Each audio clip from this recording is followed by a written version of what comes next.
d'abord, je voulais tous vous remercier d'être venus aussi nombreux à l'inauguration de cette exposition sur le thème le centenaire de l'aéroport de Pont-de-Voix.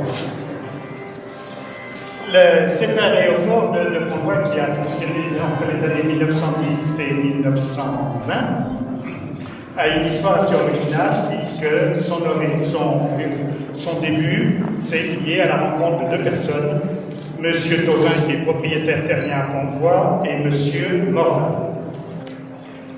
Si vous prenez la presse du département du Loir-et-Cher dans les années au mois d'août 1910, et plus particulièrement après le 14 et le 15 août 1910, vous lirez qu'à peu près, alors c'était déjà la même chose à l'époque, entre 11 000 et 20 000 personnes sont venues à Pont-de-Voix le 14 et le 15 août pour assister à l'inauguration de ce terrain d'aviation.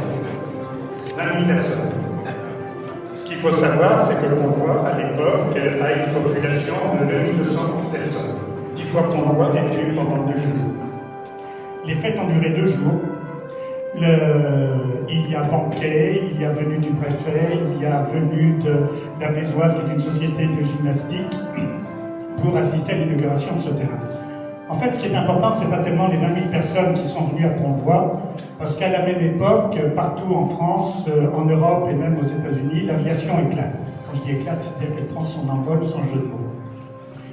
Vous avez partout des meetings aériens, des grandes fêtes aériennes qui drainent énormément de personnes, et le chiffre de 10 000 ou 15 000 est tout à fait raisonnable, donc Pont-de-Voix est dans la norme. L'intérêt de Pont-de-Voix ne réside pas dans cette fête, mais dans ce qu'a été ce terrain d'aviation. Pendant quelques mois, de juin à la fin de l'été, il était un simple terrain sur lequel les aviateurs atterrissaient. Et dans la presse de l'époque, on a des écrits de M. Morla qui nous annonce qu'il veut créer à Pont-de-Voix une école d'aviation. Et dès le mois de juin 1910, on apprend que des hangars sont en cours de construction sur la route qui va de Pont-de-Voix à Chaumont-sur-Loire. Il fait acheter par M. Thauvin 4 avions-écoles et le Pont-de-Voix, école d'aviation, commence son histoire. Les élèves viennent, on s'inscrit, on prépare les cours et on passe le brevet de pilote à Pont-de-Voix. L'entente Morla-Thauvin ne fonctionne pas très bien et M. Thauvin finit par se séparer de M. Morla pour s'entendre avec un petit industriel d'Indre-et-Loire, M. Roberti. M. Roberti est originaire de Fondette et avait une petite entreprise de fabrication à Saint-Ciel-sur-Loire. M. Roberti devient donc le gestionnaire de l'école d'aviation de Pont-de-Voix et malheureusement, au bout de quelques mois, parce qu'il avait un loyer très important à payer à M. Thauvin, au bout de quelques mois, c'est-à-dire au début 1913, il fait faillite. M. Morla, à ce moment-là, se retourne vers l'armée de l'air. On est juste avant la guerre de 1914. Et à la suite de la visite du capitaine, le capitaine Tulane, le Pont-de-Voix est habilité comme base d'aérostation pour l'armée de l'air française. On a peu de renseignements sur l'histoire du terrain d'aviation de Pont-de-Voix pendant la guerre. Ce que l'on sait, avec certitude, parce que l'article est dans la presse, c'est qu'en juin 1920, l'armée américaine, je dis bien l'armée de l'air américaine, a quitté Pont-de-Voix. La presse nous indique que l'armée quitte Pont-de-Voix.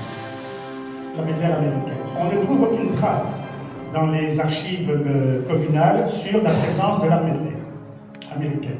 Et pourtant, un livre écrit par un professeur local nous indique que 2000 aviateurs américains ont séjourné dans Pont-de-Voix accompagnés de 40 officiers. Le seul indice que l'on trouve, c'est une délibération du conseil municipal, au terme de laquelle le conseil demande au maire de Pont-de-Voix d'intervenir auprès de l'armée de l'air américaine pour arroser les rues de Pont-de-Voix, les rues, je vous le rappelle, sont en terre à ce moment-là, afin que la poussière soulevée par le passage des troupes n'existe plus. C'est la seule trace que l'on a. Je n'ai rien trouvé aux archives départementales de Blois. Éventuellement, il faudra aller chercher dans des archives à Paris ou à Vincennes en particulier, mais le temps m'a manqué. Donc nous avons souhaité, la municipalité, fêter cet anniversaire parce que c'était un événement important dans la vie de Pont-de-Voix.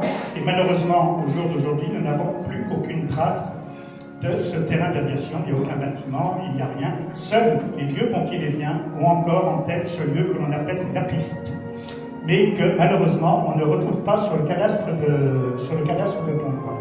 Donc il nous est apparu important, nous, municipalité, de marquer cet anniversaire, parce que ça fait partie de notre patrimoine commun, de notre histoire commune.